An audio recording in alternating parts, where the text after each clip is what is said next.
News. ప్రభుత్వ బాలికల pre university కళాశాలలో క్లాస్ జరుగుతుండగా ఒక్కసారిగా తరగతి గది పైకప్పులోని కాంక్రీట్ భాగం కూలిపోయింది. ఈ ఘటనలో 5గురు విద్యార్థినులు తీవ్రంగా గాయపడగా మరికొందరు స్వల్ప గాయాలతో బయటపడ్డారు. సమాచారం ప్రకారం 2వ సంవత్సరం పీయూసీ కామర్స్ విద్యార్థులకు అకౌంటెన్సీ పాఠం బోధిస్తున్న సమయంలో ఈ ప్రమాదం జరిగింది.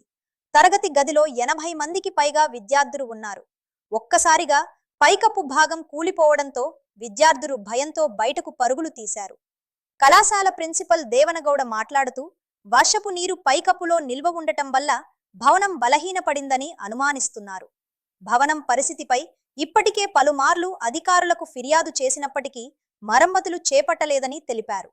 ఈ ఘటనతో తల్లిదండ్రులు, స్థానికులు ప్రభుత్వ విద్యాసంస్థల భద్రతపై తీవ్ర ఆందోళన వ్యక్తం చేస్తున్నారు.